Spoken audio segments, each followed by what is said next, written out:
Boom. Okay, let's go. 3, 2, 1, action. You're saying your own action. Okay, you're excited. Yo, what's up, everyone? This is Afriqua. I've never really done anything like this before, but I felt like given the heightened awareness of the moment around racial injustice issues, and as one of the few young black musicians in electronic music, that I should make my voice heard and let you know a bit about my experiences in the industry. With the recent tragedies which have befallen the black community in the States, the music industry at large has taken a stand against racial injustice and evaluated some of its own responsibility with its own systemic issues in the past and in the present. With Resident Advisor as the most prominent platform in the dance music space, I was really curious to see how they would deal with it and what that said about our scene and where it's at with this stuff.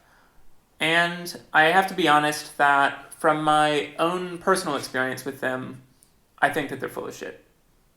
Let me tell you why. So I started releasing music about 8 years ago. I'm a proud black man. I was raised on proud black music by proud black artists. And over time, I really felt like my project needed to become more of a vehicle to express that musical tradition. And make no mistake, electronic music as we know it is black music. Just like hip-hop, just like funk, just like soul, just like disco, just like everything you can think of that epitomizes black cool, black style, and the black experience. But it's easy to forget this with how little representation African Americans have in the modern dance music scene. I really wanted to remind people of this, and that really culminated in my debut album, Colored, which dropped on RNS last October. Colored wasn't just an opportunity to put myself forward. I knew from the beginning that it needed to be something that I could use to put black music culture forward, and also a way that I could provide a platform for other black musicians who I respect immensely. The message was very simple. This was black artists celebrating and honoring the tradition of black music. The message of this record was made clear to Resident Advisor 9 months ago, but in the end, they were unwilling to make a bet on this. While they did announce it, which I do appreciate, and it's cool, it is more of a regurgitation of a press release than anything. But beyond that, they didn't meaningfully engage with it, they didn't promote it, they didn't support this message, they didn't support this project.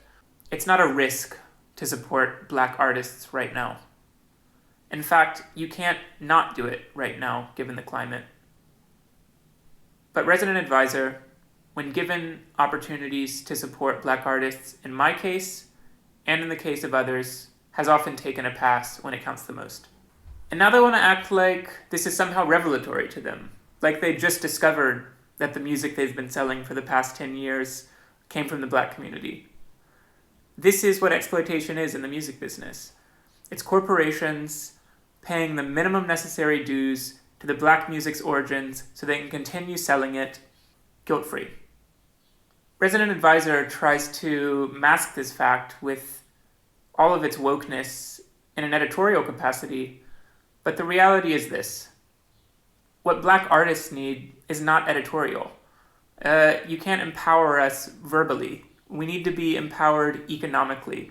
We need the same opportunities to thrive at the same level as the white artists, the white businesses, and the white venues that are profiting from black creativity every day. This scene has not been underground for a minute. This is a $1 billion industry, and we're still talking about it like it's a community. How much wealth has Resident Advisor created for black artists? Anything but that is not a question of empowerment for black artists at this time. It's a smokescreen, and that's all it is. So, cut the bullshit, RA. You've never supported black artists as much as you've profited from their creativity. And no change to your style guide is going to make any difference but for making white people feel better about that fact. You're a private company. It's your choice whichever music you support and for whatever reason. But don't pay us in lip service what you should be paying us in fees.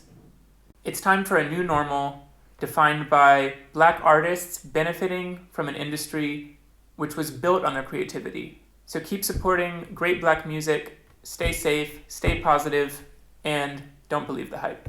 Peace.